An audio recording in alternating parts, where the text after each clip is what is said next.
அத்தியாயம் 23. உனக்காக வாழ நினைக்கிறேன், உசுரோடு வாசம் பிடிக்கிறேன், புடவ மடிக்கையில் உனத்தா மடிக்கிறேன், ஒரு 100 வருஷம் பேச நினைச்சு தோளில் தூங்கிடுவேன்.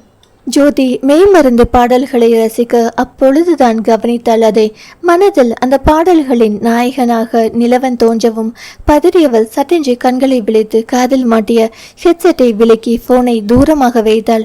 மூச்சு முட்டியது. சுற்றி பார்த்தால் அவரவர் வேலைகளில் இருந்தனர். என்ன ஜோதி பண்ணிட்டு இருக்க என கேட்டது மனம். இல்ல ஒன்னும் பண்ணலையா? இத்தனை நாள் பாட்டு கேட்ட போதெல்லாம் பாட்டு வரிகள் மட்டும்தான் கேட்டது. இன்னைக்கு என்ன அதிசயமா பாட்டுக்கு நாயகனும் தெரிகிறான் ஜோதி என்றது மனம். அது அவர் கூட பேசிட்டு இருந்ததால் வந்திருக்கும், நீ ரொம்ப யோசிக்காத போ என அதட்டினாள். மேடம், ஃபேஷியல் ஸ்டார்ட் பண்ணலாம், இருங்க த்ரெட்டிங் செஞ்சிடுறேன் என்றாள் அப்பெண். அவளின் பேச்சில் தன் நிலைக்கு வந்தவள் ஓகே என்றாள். அவள் என்ன கேட்டாள் என்பதை கூட சரியாக காதில் வாங்காமல் பிறகு போனையே தொடவில்லை ஜோதி. நாகத்தான் முதலில் முடித்து வந்து அமர்ந்திருந்தார். நிலவனிற்கு போன் செய்து எங்கிருக்கிறாய் என விசாரித்தார். இங்கதாம்மா, காலில் இருக்கேன், முடிஞ்சிட்டா? எனக்கு முடிஞ்சிட்டு இன்னும் ரிடலுக்கு முடியலடா. ஓ, எவ்வளோ நேரம் ஆகுமாம்? முடிஞ்சிடும், நீ வெயிட் பண்ணு, வந்துடுறோம் என போனை கட் பண்ணினான். ஜோதிக்கு அனைத்தும் முடிந்தது. அவள் கண்ணாடியை பார்க்கவில்லை. பார்லர் பெண், மேடம் எல்லாம் முடிஞ்சிட்டு கண்ணாடியை பாருங்க ஓகேவானு என்றாள். நோ ப்ராப்ளம் என்றவள் வெளியேறினாள். பொதுவாக ஜோதிக்கு கண்ணாடி பார்க்கும் பழக்கமே கிடையாது. எதேர்ச்சியாக பார்க்க நேர்ந்தால் மட்டுமே. ரிசப்ஷன் பெண் ஜோதியை கண்டு கொஞ்சம் ஜெருக்காகி நின்றாள். வரும்போது இறந்த பெண்ணா இவள் என்ற குழப்பத்தோடு நாகாவிடம் மேடம் அவங்க வந்துட்டாங்க என்றாள். ஓ என நிமிர்ந்தவர் ஜோதியை பார்த்ததும் தன் வீட்டுக்காரர் பார்த்த பெண் சாதாரணமானவளாக இருப்பாள் என பெருமை கொண்டார். ஆனாலும் உள்மனதில் ஜோதியின் கடந்த காலம் கேள்விக்குறியாக இருந்தது. வாரிசு வந்துடுமா என்ற சந்தேகமானது. ரிசப்ஷன் பெண்ணிடம் பணத்தை எவ்வளவென எண்ணி கொடுத்துவிட்டு நாகா கிளம்ப ஜோதி பின்தொடர்ந்தாள். நிலவன் கார் டிரைவர் சீட்டில் கண்மூடி படுத்திருந்தான். நாகா கார் கண்ணாடியை தட்ட எழுந்து திறந்து இறங்கியவன் முடிஞ்சிட்டாமா, போகலாம்ல என கேட்டான். போகலாம், எனக்கு டிரைவர் காரில் வெயிட் பண்றார், நீ போய் இவளை விட்டு வாடா என கூறிவிட்டு கிளம்பி விட்டார். ஜோதியை பார்க்காமலே நிலவனும் அவளை காணாமலே ஓகே வா ஜோதி என காரில் ஏறி அமர்ந்தான். அவனோ தூக்க கலக்கத்தில் இருந்தான். நீண்ட நேர காத்திருப்பு, பாட்டு கேட்டதில் கண்களை அசத்தியது தூக்கம். ஜோதியம் முன்பக்கம் அமர்ந்தாள். காரினை ஸ்டார்ட் செய்தவன் எனக்கு தூக்கமே வந்துட்டு ரிடில் என திரும்பினான் அவள் பக்கம். ஸ்டார்ட் செய்த வேகத்தில் பிரேக் அடித்தவன் ரிடில் என சுற்றி பார்த்தான். என்னாச்சு என கேட்டால் அவளோ புரியாதவாறு ரிடிலானி என கண்களை மூடி திறந்தான். நிலவா, என்ன ஆச்சு? கிளம்புங்க, டைம் ஆகுது, தூக்கம் வருது, போய் சீக்கிரம் படுத்தாதான் காலையில் எழ முடியும். ஹே ரிடில், வரே வா. நீயா இது அப்படியே சேஞ்ச் ஆகிட்ட? நிஜமாவே இதை மறைச்சு வச்சுதான் வேஷம் போட்டியா இத்தனை நாட்கள்? பட் எனக்கு அந்த ரிடிலும் பிடிச்சிருக்கு. ஆனா ஒரு சோகம் இருக்கும். இந்த ரிடில் தெளிவா இருக்கிற மாதிரி தெரியுது. லைக் யூ என்றான் காரை ஸ்டார்ட் செய்தவாறு. புரியல, என்ன பேசிட்டு வரீங்க? உண்மையில் புரியலையா? இரு என கார் மிரரை அவள் பக்கம் திருப்பி அந்த கண்ணாடியை போட்டுவிட்டான். கண்ணாடியில் தன் முகத்தை பார்த்தவளுக்கு அதிர்ச்சியாக தெரிந்தது. சந்தோஷத்திற்கு பதில் கோபம்தான் வந்தது. முகத்தை தடவி பார்த்தாள். எனக்கு இது பிடிக்கவே இல்லை, இதுக்கு தான் சொன்னேன் வேணாம்னு என முகம் தலை என தடவியவாறு அனைத்தையும் களைத்தாள். முகத்தை என்ன செய்ய இயலும்? த்ரெட்டிங் செய்து ஃபேஷியல் செய்தால் பளிச்சென்று தெரிந்தது. ஜோதி இயற்கையாகவே ஓரளவு வெண்மை நிறமானவள். பால் நிறம் இல்லை, ஆனால் பளபளவென்று தெரிந்தால் நெற்றி போட்டு கருமை நிறம் வேறுபடும் அளவிற்கு. தலைமுடிகளை வாஷ் பண்ணி ட்ரையர் போட்டு ஒரே அளவாக கட் பண்ணி கிளிச்சரில் போட்டமையால் முகத்திற்கு கூடுதல் அழகாக தெரிந்தாள். கண்ணாடியில் பார்த்தவாறு தன் முடிகளை தேய்த்து கைகளால் வலித்து பின்னலிட்டாள். ஆனாலும் அது படியவில்லை. என பழைய முகத்தை அடைய போராடினாள். என்ன பண்ணிட்டு இருக்க? எனக்கு இது பிடிக்கல, நான் பழைய மாதிரி ஆகணும் என ஏதேதோ செய்து முகத்தை தேய்த்தாள். முடிகளை கோதி அடக்க முயற்சித்தாள். ஜோதி என்றான் மெதுவாக. அவள் கேட்கவில்லை. மீண்டும் ஜோதி என வேகமாக அழைத்தான். அவள் காதில் விழவில்லை. அவளின் ஒரு கையை பிடித்தவன் ஜஸ்ட் ஸ்டாப் இட் என்றான் வேகமாக. ஏன், எல்லாம் உங்க அம்மாவால தான். நான் அவ்வளோ சொல்லியும் இப்படி மாத்திட்டாங்க. ஐ ஹேட் மை ஃபேஸ், ஹேட் என கன்னத்தில் அடித்தாள். ஹே ஸ்டூபிட், இதுதான் உன் ஒரிஜினல் ஃபேஸ், ஜஸ்ட் கிளீன் பண்ணியிருக்காங்க. இப்போ நீ வித்தவுட் மேக்கப்பில் தான் இருக்க, புரியுதா என அவளின் கையை பிடித்து ஒற்றை கையால் அழுத்தினான். No, I don't like this என தன் நகங்களால் முகத்தை கீறினாள். ஹே ஹே என அவசரமாக காரினை ஓரமாக நிறுத்திவிட்டு அவளின் இரு கைகளையும் அழுத்தமாக பிடித்தான். முகத்தில் காயங்கள் இல்லை, நகங்கள் மோல்ட் செய்யப்பட்டிருந்ததால் கீறல் விழவில்லை. சிவந்த நிறத்தில் மாறியிருந்தது. ஸ்டூபிட், என்ன ஆச்சு உனக்கு? ஏன் இப்படி அப்நார்மலா பிஹேவ் பண்ற? முட்டாளா நீ என திட்டினான் அவளை. ஆமாம், நான் முட்டாள் தான். இந்த முகத்தை பார்த்து தானே அன்னைக்கு வேலை பேசினாங்க. அப்படிப்பட்ட இந்த முகம் எனக்கு வேணாம் வேணாம் என கத்தினாள் ஜோதி. ஜோதி ப்ளீஸ் ரிலாக்ஸ் ஆகு. அது ஏதோ ஒரு சூழ்நிலை நடந்தது, முடிஞ்சு போச்சு. இப்போ நீ வேற வாழ்க்கையில் இருக்க, புது வாழ்க்கையில் நுழைய போற. ஸோ அதுக்கேற்ற மாதிரி மாறிதான் ஆகணும் என்றான் அவளின் கைகளை விடாமல். அப்ப இப்படி இருந்தாதான் இந்த புது வாழ்க்கையில் நுழைய முடியுமா நிலவா? உங்களுக்கும் இந்த முகம் தேவைப்படுதா என கேட்டாள் கண்கள் சிவக்க. நான் உன்னை கல்யாணம் பண்ணிக்க ஓகே சொன்னது இந்த முகத்தை பார்த்தில்ல, அது உனக்கே தெரியும். மோரோவர் இப்போ உனக்கு எந்த மேக்கப்பும் இல்லை ஜோதி. இந்த ஹேர் ஸ்டைல், கிளீனப் இது எல்லாமே பிரைட்டாக ஒரிஜினலை காட்டுது, அவ்வளோதான். அதுதான் நான் வெறுக்கிறேன். என்னை நான் மாற்றினதை என் முகத்தை பிடிக்காமல் தான். அது எனக்கு ஆபத்து, பாதுகாப்பில்லை என தன் பலம் கொண்டு கையை உருவியவள் சுற்றி பார்த்தாள். பேனா கண்ணில் பட அதை எடுக்க போனவள் கையை பிடித்த நிலவன் ஓங்கி அவள் கன்னத்தில் அறைந்தான். அதிர்ச்சியாய் பார்த்த ஜோதி அப்படியே கன்னத்தில் கை வைத்தவாறு நிலவனையே நோக்கினாள். நான் ஏன் இந்த முகத்தை வெறுக்கிறேன்னு தெரியுமா என அடுத்து கூறினாள். ஜோதியின் இந்த அழுத்தமான மனதிற்கு அவள் அனுபவித்த வழிகள் தான் காரணம். அன்று ஒவ்வொரு பெண்ணிற்கும் விலை வைத்து பிரித்தார்கள். அதில் ஜோதி முக அழகின் காரணமாக டாப் ரேட்டில் வந்தாள். அதை வைத்து அனைவரும் சிரித்து அவளை பெருமையாக பேசினர். பாரு, உனக்கு வந்த வாழ்வை பெரிய விஐபி எல்லாம் உன் ஃபோட்டோ பார்த்து புக் பண்ணுறாங்க. இந்த முகத்தை வைத்து நீ ஒரு ரவுண்டு வரலாம். அப்புறம் யாராச்சும் கிடப்பான் பெரிய தொழிலதிபர், அவனுக்கு கீப்பா போயிடு, சுபபோகமாக வாழலாம் என அங்கிருந்த ஆண்கள் கிண்டல் செய்தது ஜோதியின் முகத்தை அந்த நிமிடமே வெறுக்க செய்தது. அதன் பின் அங்கிருந்து விடுதலையாகி வந்தவள் தலை நிறைய எண்ணெய் வைத்து முகத்தில் எண்ணெய் கலந்த மையை தடவினாள். கை கால் கழுத்து என போடுவாள். தன் முகத்தை யாரும் வசீகரமாக பார்த்துவிடக் கூடாது என்பதில் கவனம் செலுத்த தொடங்கியிருந்தாள். முகத்தை சோப் போட்டு கழுவ மாட்டாள். முகத்தை அவள் உடலில் ஒரு அங்கமாக நினைக்கவே மாட்டாள். அது வேணி அறிந்ததும் கூட அவளும் ஜோதியை மாற்ற விரும்பவில்லை. அவள் போக்கில் விட்டுவிட்டாள். என்று நிலவன் கொடுத்த அறையில் விழிகளில் கண்ணீர் வர அவனையை நோக்கி அதற்கான காரணத்தை கூறி முடித்தாள். நிலவனிற்கு அது புரிந்தது. தான் அவளை அடித்து விட்டோம் என்பதை உணர்ந்த நிலவன் சட்டென்று சாரி ரிடில் என அவள் கையை பிடித்து சமாதானம் செய்தான். அவன் கையை தட்டிவிட்டாள். ரியலி சாரிமா, நான் ஏதோ கோபத்தில் நீ செய்யறத கண்ட்ரோல் பண்ண அடிச்சிட்டேன். சாரி ரிடில் என மன்னிப்பு கேட்டான். என் வலி வேதனை எனக்கு மட்டும்தான் தெரியும், உங்களுக்கு தெரிய வாய்ப்பில்லை. ப்ளீஸ் என்னை கொண்டு ஹாஸ்டலில் விடுங்க, இல்லைனா நான் பஸ்ஸில் போறேன் என இறங்க போனாள். ஓகே நான் கூட்டிட்டு போறேன் என காரினை ஓட்டத் தொடங்கினான். இருவருமே பேசவில்லை. ஜோதி ஹாஸ்டல் வர இறங்க போனவள் கையை பிடித்தவன். சாரி ரிடில், நிஜமா உன்னை அடிக்கணும்னு நான் நினைக்கல. நீ எப்படி இருந்தாலும் எனக்கு பிடிக்கும். I like Manikka Jothi alias my riddle. So நீ போய் பழையபடி முகத்தை மாற்றி கொண்டு வந்தாலும் என லேசாக சிரித்தவன் அவளின் கையை அழுத்தியவாறு I love you riddle. I love only Manika Jodi, allies my riddle, not your separate parts. Understand? போ என கையை விடுவித்தான்.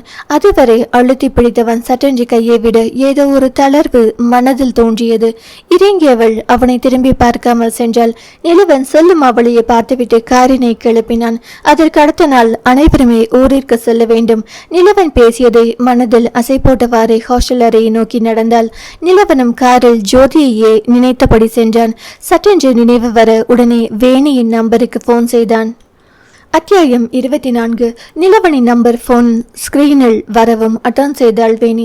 ஹலோ, வேணி, ரிடில் அங்கே வந்துட்டு இருக்கா. அவளை பார்த்ததும் நீ எதுவும் ரியாக்ஷன் பண்ணாத, மற்றதை அப்புறம் சொல்கிறேன் என ஃபோனை கட் செய்தான். அவள் ஃபோனை அட்டன் செய்யும் போதே ஜோதி அறைக்குள் நுழைந்து விட்டாள். ஜோதியை நோக்கியவாறே நிலவன் பேசியதை கேட்டுக்கொண்டிருந்தாள் வேணி.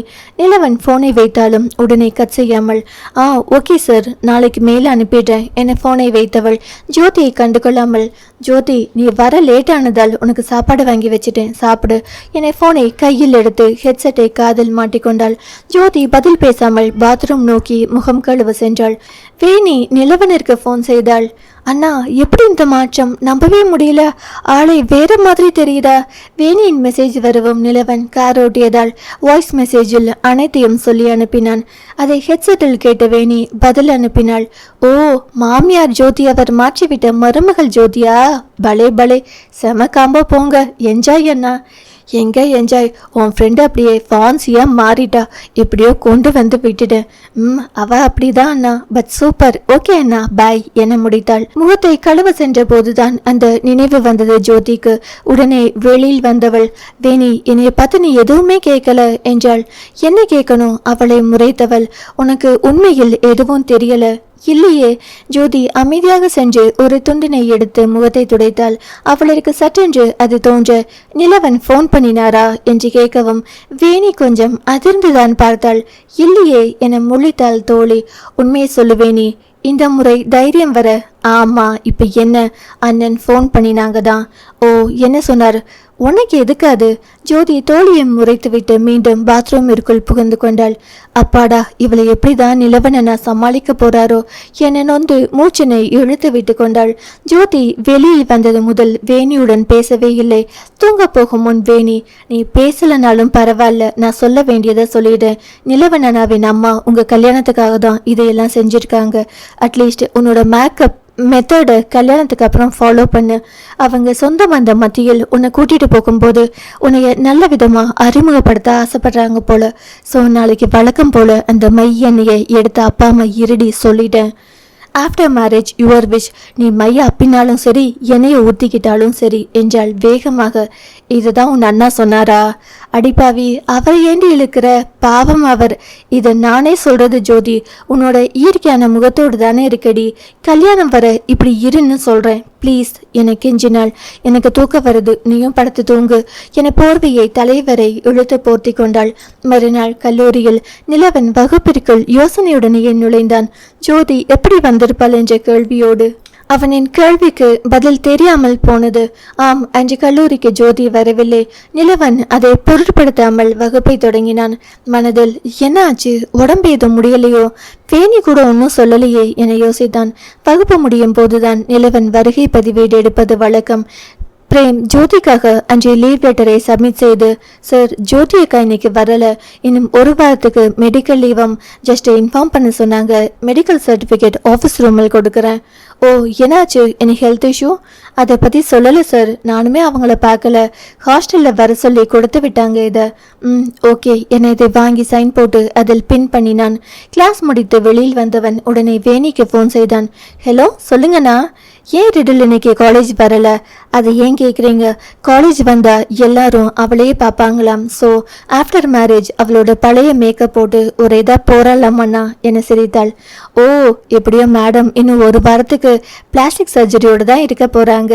எஸ், ஆனாலும் உன் ஃப்ரெண்டு ரொம்ப வீம்பு பிடிச்சவ, எப்படி சமாளிக்க போறேனோ என நொந்தவனிடம், அதே அண்ணா நானும் நினைச்சேன், என்னோட ஆழ்ந்த அனுதாபங்கள் என சிரித்தாள். நீ எஸ்கேப் ஆக போறேன்னு சந்தோஷம். சச்ச, அவதான் என்னோட ஒரே சொந்தம். ஃப்ரெண்டும் அண்ணா கொஞ்சம் கஷ்டம்தான், பட் அவளுக்கு நீங்கள் கிடைத்ததில் I am happy so much என சந்தோஷமாக கூறினாள். You are good friend for her Veni. நிலவா, ஜோதி வேணியை கிளம்ப சொல்லிட்டியா என கேட்டுக்கொண்டு கிளம்பினார் துரை. சொல்லிட்டேன்ப்பா, ஆந்தி வெயில் பிக்கப் பண்ணிக்கலாம். தர்ஷி வேந்தனும் வந்திருக்கலாம், அட்லீஸ்ட் கல்யாணத்து அன்னைக்கு ட்ரை பண்ண சொல்லுடா என்றார் நாகா. பார்த்துட்டு ஃபோன் பண்ணுறேன்னு சொன்னாமா, முடிஞ்சா கண்டிப்பாக வந்துடுவாங்க. மூவரும் கிளம்பி காரிற்கு சென்றார்கள். லக்கேஜ் துணிமணிகள் மட்டுமே இருந்தது. என்னடா இது, ஏதோ ரெடிமேட் கடை ஓப்பன் பண்ண போகிறோமா என்ன என துரை நக்கல் அடித்தார். மனைவியின் பெட்டியை கண்டு, எனக்கு இருக்கிற ஒரே பையனுக்கு கல்யாணம், தினமும் 3 ட்ரெஸ் மாற்றுவேன், உங்களுக்கு என்னடா பிரச்சனை நிலவா என சீறினார். அதானே, உங்களுக்கு என்னப்பா, ஒரே வேஷ்டியை கட்டியே நீங்கள் ஒரு வாரத்தை ஓட்டிடுவீங்க. அம்மா அப்படியா? நவராத்திரி கலர்ஸ் மாதிரி தினமும் போட வேணாமா, நீங்கள் கலக்குங்கம்மா என சிரித்தான் மகன். நீ நல்லா இடையில் கலக்கி விடுறடா. ஏறு, முதலில் ஒரே ஸ்பீடில் மெதுவாக ஓட்டு, இல்லைனா நான் ட்ரைவ் பண்ணுறேன். இல்லை அதான் எனக்கு ஸ்பேர் ஒருத்தன் வரானே, ஸோ நோ ப்ராப்ளம், நீங்கள் போய் பின்னாடி ஏறுங்க அம்மா கூட. ஜோதி வேணி நெக்ஸ்ட் பேக் சீட்டில் உட்காருவாங்க என டிரைவர் சீட்டில் ஏறி அமர்ந்தான். அவன் எங்கடா வெயிட் பண்ணுறேன்னு சொன்னா? ஆன் தி வேப்பா, நான் பார்த்துக்கிறேன். கார் கிளம்பியது. ஜோதியின் ஹாஸ்டல் முன் நிறுத்தினான். துரையே ஜோதியின் எண்ணிற்கு போன் செய்ய வெளியில் வந்தார்கள் இருவரும்.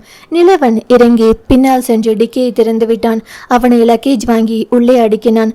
ஜோதியை கண்டும் காணாமல் வேணியிடம் மட்டுமே பேசிக் கொண்டிருந்தான்.